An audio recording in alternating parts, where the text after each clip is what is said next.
6월의 마지막 주일입니다. 오늘 몇 월 며칠인지 아시는 분?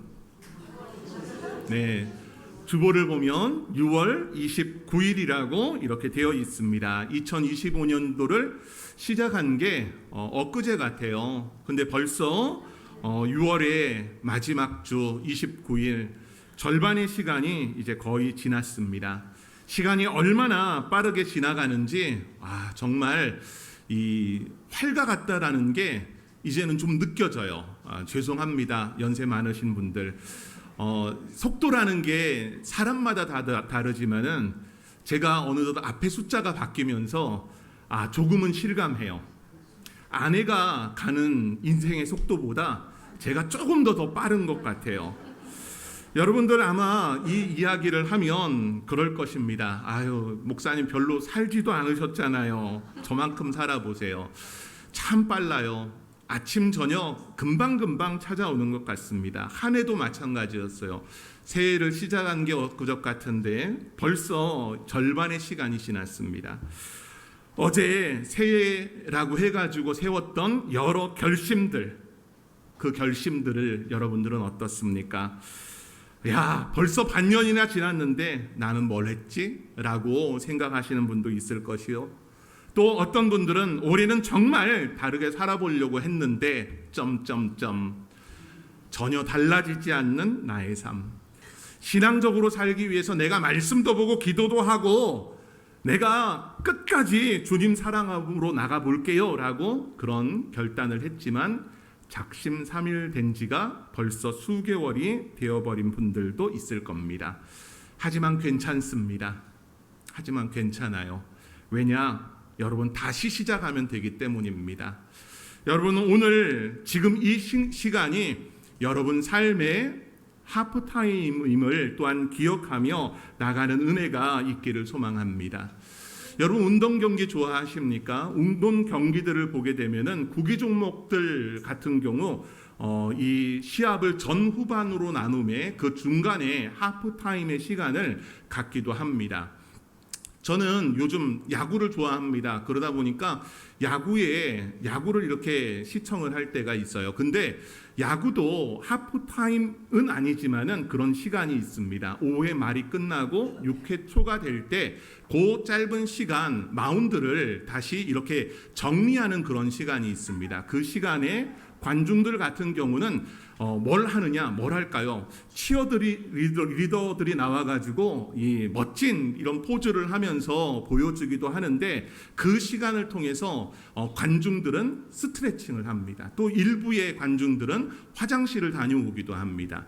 그 시간들은 정비의 시간입니다. 선수들은 선수 나름대로 또 이 마운드를 운영하는 그런 이 운영자들은 이런 시설의 운영으로, 관중은 다시 후반기에 그런 경기를 집중해서 보기 위해서 자기 나름의 그런 관리하는 시간들을 보냅니다.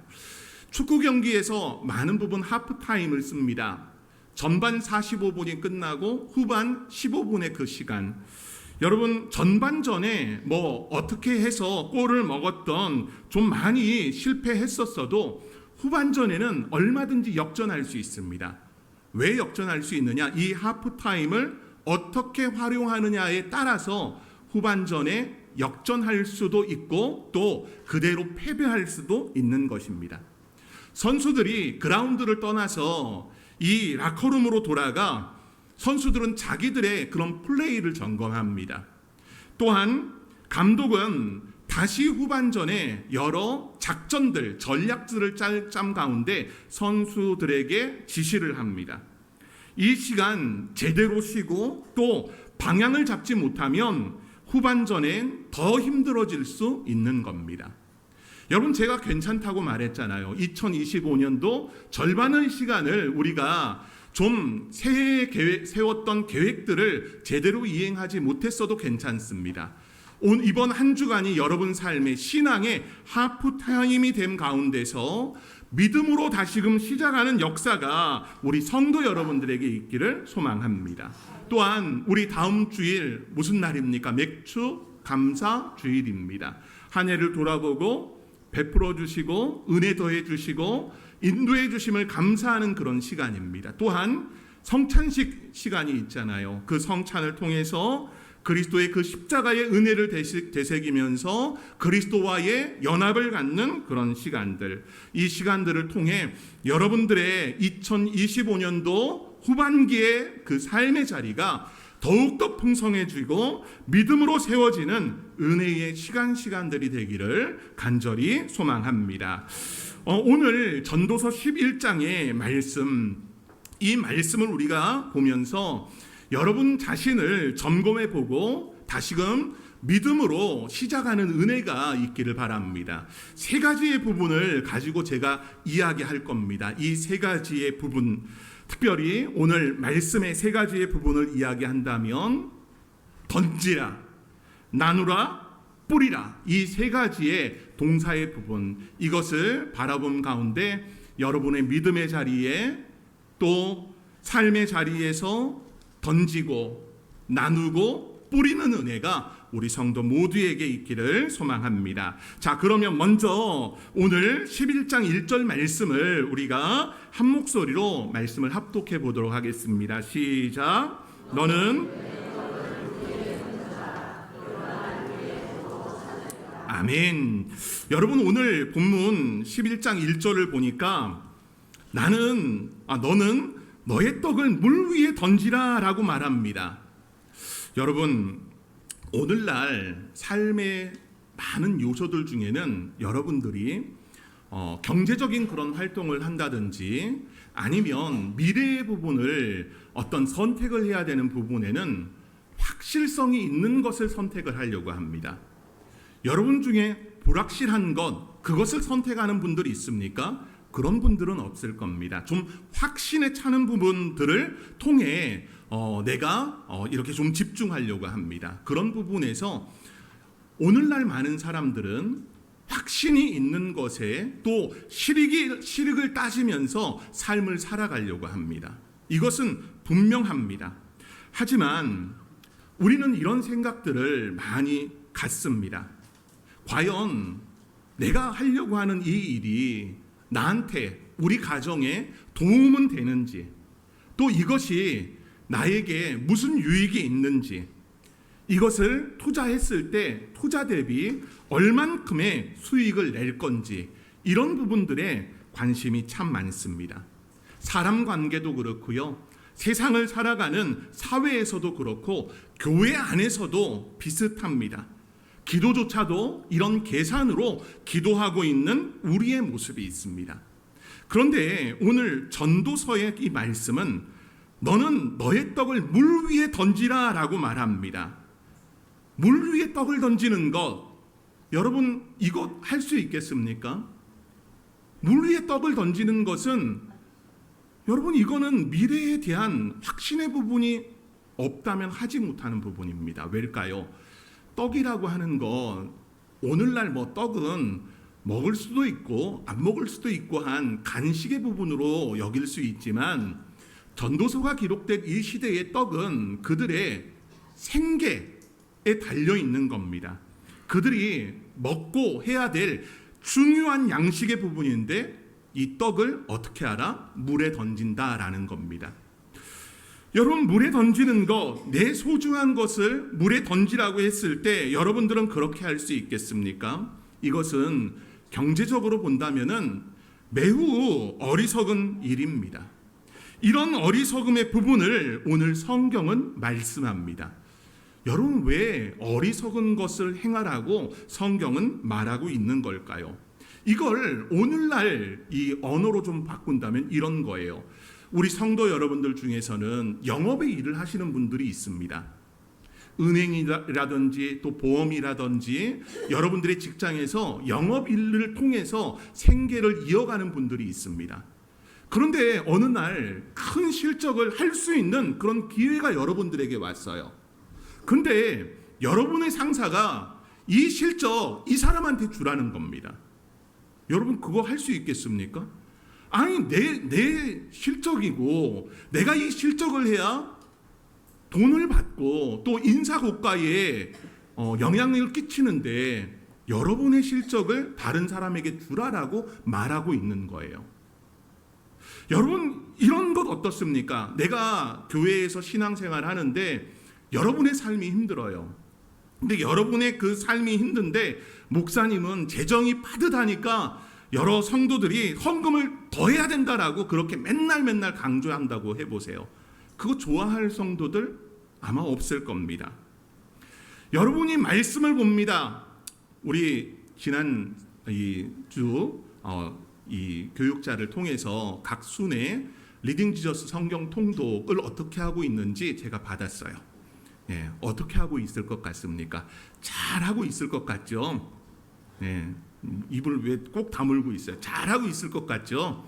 네, 잘하고 있을 것 같죠? 잘하고 있는 거 맞아요? 네, 잘하고 있습니다. 적어도 80명 넘는 분들이 완독을 했고, 또 일부의 분들은 아직 아예 시작도 안 한 분들이 있고 미완독인 분들도 있었지만은 완독의 부분을 보니까 작년 통계보다는 훨씬 그 수치가 올라간 것을 제가 확인을 했습니다. 근데 그러잖아요. 목사님은 끊임없이 성경 읽어라 하는데 성경을 읽을 때마다 아무 감동도 없고 무슨 내용인지도 모르는데 더 말씀을 읽고 말씀을 붙들라고 말합니다. 목사님 그거 너무 시간 낭비 아닌가요? 라고 우리는 생각할 수 있습니다. 여러분, 그런데요, 이걸 헤아려야 됩니다. 우리의 신앙, 여러분들의 믿음은 감정을 가지고 하는 것이 아닙니다.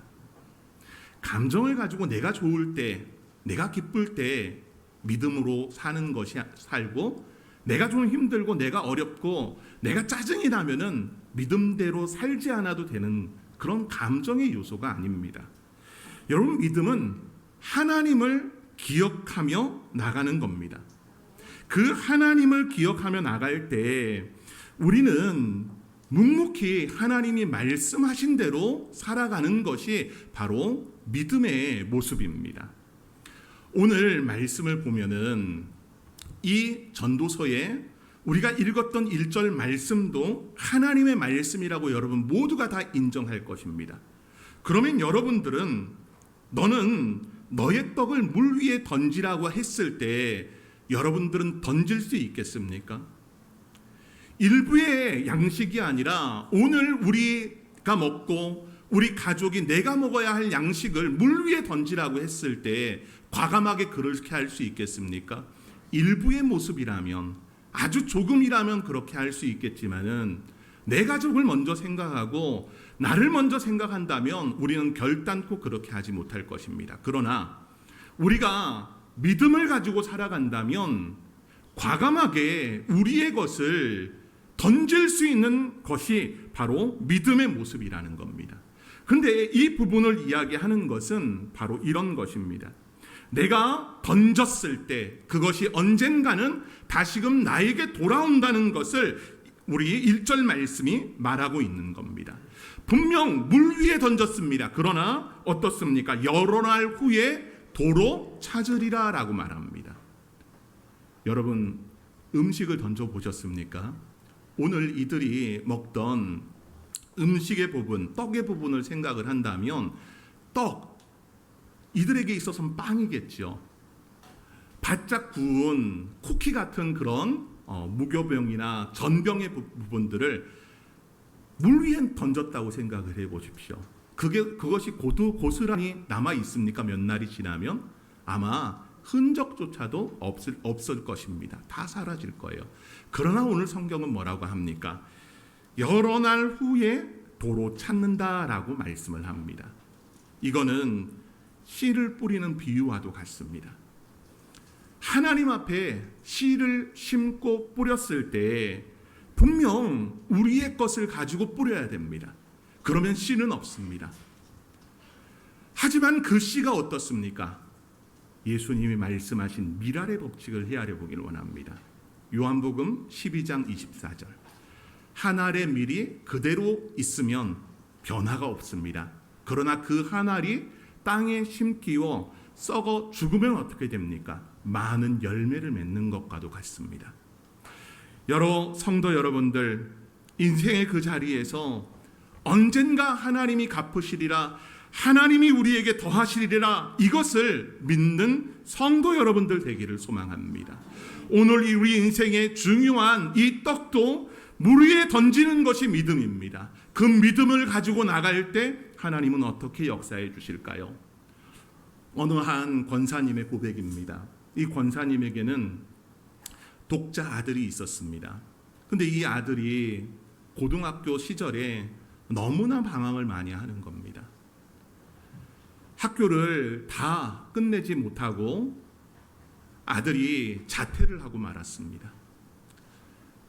고등학교를 자퇴한 아들의 모습을 본 이 권사님의 마음은 어땠겠습니까? 마음이 찢어졌겠지요. 바르게 좀 살기를 원했는데 심지어 학교도 자퇴했을 뿐만이 아니라 교회도 신앙생활도 아예 다 내버린 아들이 되고 말았습니다.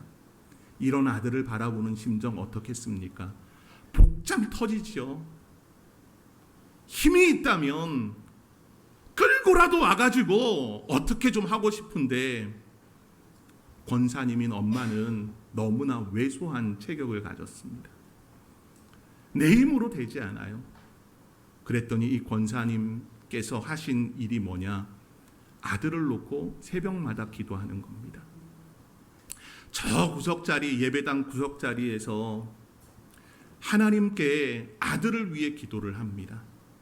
근데 어느 날 목사님이 기도를 이야기하면서 하나님 앞에 뭔가 드리면서 기도하라라고 이야기한 거예요. 이 권사님이 직장 생활을 하고 있었거든요. 직장 생활을 하면서 생업의 부분 3분의 1을 하나님 앞에 드리기로 작정을 합니다. 여러분 3분의 1이면 대단한 겁니다. 100만 원을 받는다고 하면 33만 원이에요. 33만 원이 작은 돈입니까? 큰 돈입니다. 이 권사님이 매달 하나님 앞에 이 33만 원을 드릴 때 하루에 10,000원씩 해서 새벽마다 새벽 제단에 끊임없이 드렸어요. 근데 그 헌금 봉투에는 다음과 같이 기록이 되어 있었습니다. 하나님, 우리 아들이 방황을 멈추고 주님께 돌아오게 해주시기 원합니다. 이 작은 예물이 누군가에게 힘이 되고 위로가 되기 원합니다. 라고 그렇게 기도 제목을 썼어요. 매일 드리는 그 헌금 봉투에다가. 여러분 3년의 시간이 훌쩍 지났습니다. 이 아들은 군대에 가게 됩니다. 군대 가서 군 생활을 2년 넘게 하다가 군대에서 인격적인 예수님을 영접을 합니다. 아들은 전역을 하고 고등학교 검정고시를 봐서 졸업을 합니다. 그리고 대학에 들어가고 시간이 흘러서 하나님께서 부름받은 종으로 목사로 안수를 받게 됩니다. 이 권사님의 마음이 어땠겠어요? 하나님 감사합니다. 내가 3년 동안 매일매일 10,000원씩 이렇게 하나님 앞에 드렸는데 하나님께서 갚아주셔서 감사합니다. 여러분 이 마음으로 하나님 앞에 나갔는데 그 목사 안수 받는 날 이 청년의 친구 또한 함께 자리를 해서 축하해 주는 겁니다. 아니 소식도 끊겨졌는데 아이를 자세히 보니까 예전에 친했던 친구였고 한 교회에서 신앙생활했던 애인 거예요. 근데 이 친구가 와서 목사 안수를 받는 친구에게 축하한다고 하고 어머니 손을 꽉 붙들면서 어머니 감사해요 하는 겁니다. 이 권사님은 깜짝 놀랐어요. 뭐가 감사하냐고. 알고 봤더니 이분이 매일 드렸던 그 10,000원을 목사님은 이 청년 친구에게 줬던 겁니다. 왜 줬을까요? 이 친구 또한 고등학교를 다니면서 공부를 꽤 잘했었어요. 근데 부모님이 교통사고로 돌아가시면서 장남으로 동생들을 돌봐야 되는 그런 삶을 살게 됩니다. 여러분, 그렇게 동생들을 돌보며 사는 삶이 자기 삶을 포기해야 되는 건 아닙니까? 그런 부분에 목사님이 신경 써주신 것, 또 하나님께서 이 권사님을 통해서 일해 주신 겁니다. 여러분, 얼마나 감사할 일이고 감격적인 일입니까? 권사님 입장에서는 자기의 아들이 예수 믿고 주의 종으로 쓰임 받은 것이 감사가 되고, 또 한 사람을 살리는데 아름답게 자기가 드렸던 예물이 그렇게 쓰임 받는 걸 보면서 감사했습니다.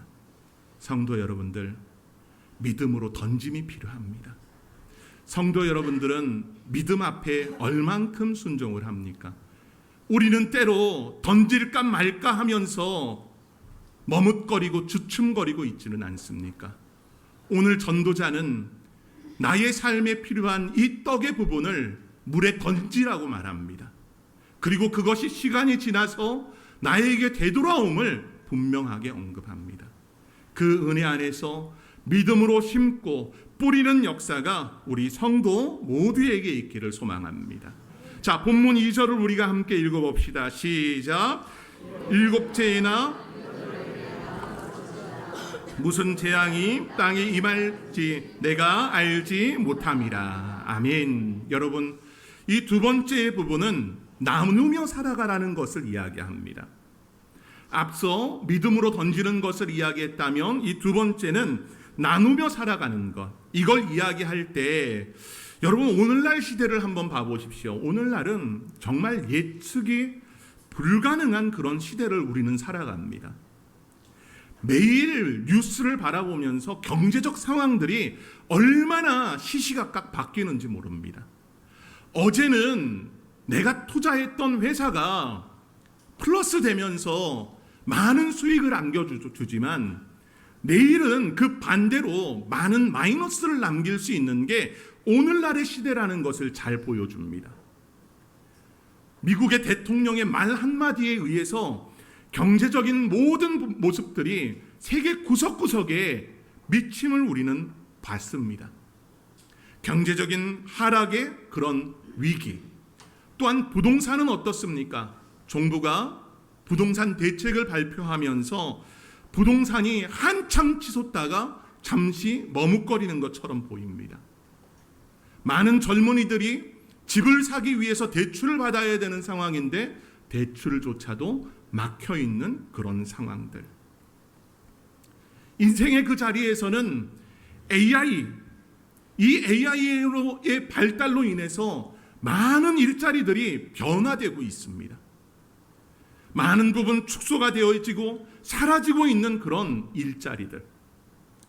우리도 삶을 살아가기 위해서는 일을 해야 되는데 우리의 일자리 또한 줄어들고 사라지고 있는 사회. 점점 고령화 사회가 되어지면서 불확실성의 그런 이야기들이 넘쳐납니다. 이런 사회에 인간의 본능은 어떨까요? 인간의 그 본능 중 하나는 이런 위기의 시대가 되면은 더욱더 나의 것을 움켜쥐고 싶어 한다는 겁니다. 여러분, 그렇지 않습니까? 누군가를 위해서 나눠주기보다는 좀 더 아끼려고 하는 상황이 위기의 상황에 있습니다. 내가 힘든데 누구를 도와라고 말할 수 있는 게 오늘날 우리의 모습입니다. 그런데 전도자는 조금 다른 이야기를 합니다. 어려운 시대일수록 더 많이, 더 넓게 나누라고 말합니다. 오늘 본문 2절 말씀에 7에게나 8에게 나눠줄지어다 라고 말합니다. 이 유대인들에게 7이라고 하는 숫자는 완전한 숫자를 말합니다. 그런데 완전한 숫자 7이면 됐지 어떻게 하라고 합니까? 8에게 나눠줄지라 라고 말합니다. 이것은 바로 넘치도록 베풀라라는 것을 말하고 있는 겁니다. 왜? 앞으로 어떤 일이 벌어질지, 또 우리가 알 수 없는 그 상황에 오히려 더 많이 나누라고 말합니다. 여러분 세상은 어떻게 말합니까? 위기의 순간이 오면은 더 절약해야 된다. 더 아껴야 된다. 내 것을 꽉 움켜쥐고 있어야 잃어버리지 않는다. 누구에게 빼앗기지 않는다. 도울 수 있는 건 너 자신뿐이다라고 말합니다. 하지만 성경은 그렇게 말하지 않습니다. 오히려 움켜쥐라고 말하지 않고 하나님은 우리가 모르기 때문에 오히려 나눠주라고 말합니다. 내 수중에 여유가 없어도 어려운 이웃을 위해 조금이라도 쌀과 생필품을 나누는 그런 모습들. 나에게도 상처가 있는데 내 자녀나 이웃을 위로해주고 기도해주는 것. 여러분, 불안 속에서 오히려 믿음으로 나눔을 이야기를 합니다. 내가 나누는 것이 지금 눈에 보이는 보상으로 돌아오지 않더라도 하나님은 그것을 잊지 아니하심을 말씀합니다. 여러분, 우리는 상황을 다 알 수 없습니다. 예측하지 못합니다.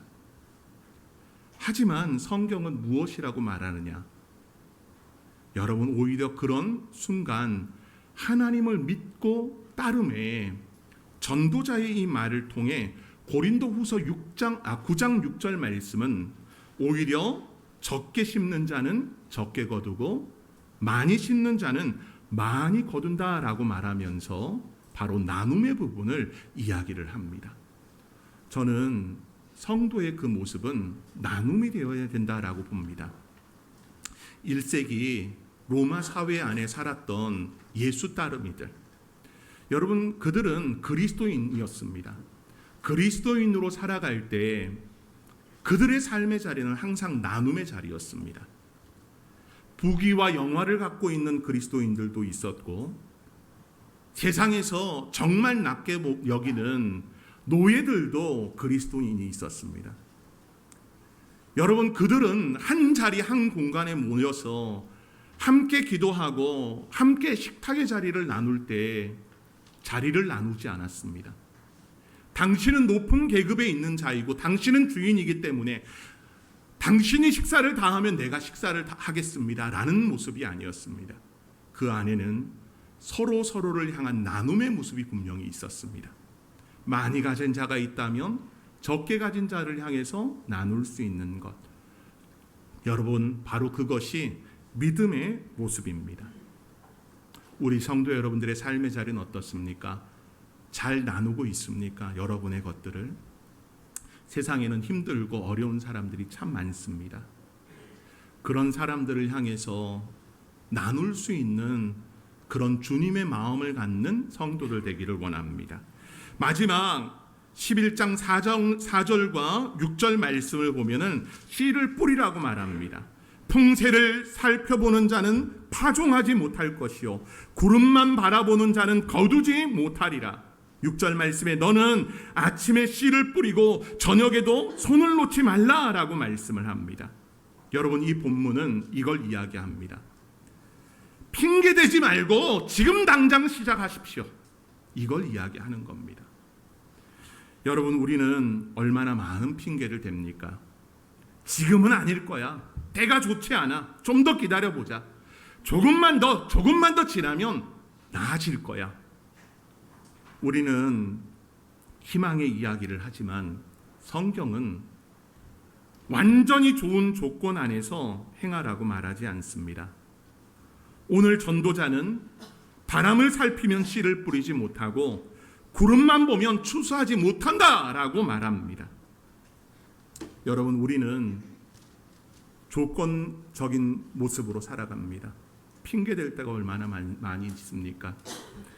아이들의 교육이 더 바쁘기 때문에 내가 여유가 없다라고 말합니다. 좀 더 기도하고 좀 더 주를 위해 섬겨야 하는데도 아이들 핑계를 댑니다. 여러분들이 그렇지 않습니까? 목사님, 직장생활 안 해보셨잖아요. 직장생활 얼마나 힘든데요. 밤낮 일하고 성경 보는 거 목사님이니까 할 수 있는 거예요. 여러분, 그런 핑계 얼마나 많이 됩니까? 목요일 목사님들과 이야기하다가 이 핸드폰 이야기, 유튜브 이야기가 나왔어요. 여러분은 하루에 몇 개의 쇼츠를 보고 있습니까? 아마 이 자리에 핸드폰을 가지고 있는 분들 다 스스로 점검해 보면 하루에 쇼츠 100개 넘게 다 볼 겁니다. 하나 보는데 30초씩이라고만 쳐도 100개면 시간이 어떻게 됩니까? 제가 수학을 잘 못해서요. 상당한 시간입니다. 그 시간이면 그날 분량의 성경을 다 읽을 수 있을 만큼입니다. 직장생활 바쁘지만 우리가 게임할 시간도 있고 그런 유튜브 쇼츠 볼 시간도 있고 하지만 말씀 보고 기도하는 일은 얼마나 핑계를 많이 댑니까? 목사님, 아직 마음의 준비가 안 됐어요. 여러분, 이런 핑계를 댈 때가 얼마나 많이 있습니까? 하나님은 완벽한 조건에 순종하라고 말씀하지 않습니다. 모세를 부르실 때도 완벽한 조건이 아니었습니다. 아브라함을 부를 때도 노아를 부를 때도 완벽한 조건의 부분은 아니었습니다. 하지만 그 속에 믿음으로 나갔습니다. 성도 여러분들, 이것을 우리가 잊지 말아야 됩니다. 씨를 뿌리는 것. 비록 지금은 작은 부분을 심지만 그 씨가 언젠가는 풍성한 역사로 돌아오며 지금 하지 않으면 안 된다는 것을 우리가 잘 기억했으면 합니다. 말씀을 읽지 않았다면은 다시 성경을 펴는 순종, 자녀가 변화되지 않더라도 다시 기도하는 순종, 공동체가 미흡하더라도 떠나지 않고 섬기려는 순종, 우리가 뿌리는 모든 순종은 하나님의 밭에 심겨져 반드시 열매 맺습니다. 이 열매를 맺으신 분이 바로 예수 그리스도십니다. 예수님은 이미 던지셨고 나누셨고 뿌리셨습니다. 예수님의 던지심의 모습을 본다면 십자가라는 가장 위험하고 불확실한 곳에 하나님께서 당신의 아들을 던지셨습니다. 아무 보상도 없이 사람들이 받아들이지 않아도 세상이 조롱해도 하나님은 사랑으로 믿음으로 먼저 뿌리셨습니다. 예수님은 자기 몸을 나누셨습니다. 오병이어를 떼어주실 때도 제자들의 발을 씻어가면서도 십자가에서 살과 피를 찢으실 때도 예수님은 나누시기 위해 이 땅에 오셨다는 겁니다. 또한 예수님은 뿌리셨습니다. 주님의 뿌리심은 결단코 헛되지 않음을 보여줍니다. 그 뿌리심은 뭡니까? 바로 예수님의 부활입니다. 십자가 뒤에 부활이 있었고 부활의 첫 열매가 되심에 우리 또한 부활의 소망을 갖고 살게끔 해주셨다는 겁니다. 우리 성도 여러분들, 이제 한 주간 시간을 보내면 후반기가 시작이 됩니다. 여러분 기억하십시오. 우리가 던지는 떡은 예수님의 떡과 연결되어 있고 우리가 나누는 손길은 예수님의 그 사랑에서 나왔으며 우리가 뿌리는 믿음은 부활 안에서 믿음으로 반드시 열매 맺는다는 것. 그러니 두려워하지 마십시오. 우리의 삶의 자리에 다시금 믿음으로 시작하면 됩니다. 우리 좌우 옆에 성도들에게 이렇게 응원합시다. 믿음으로 시작합시다.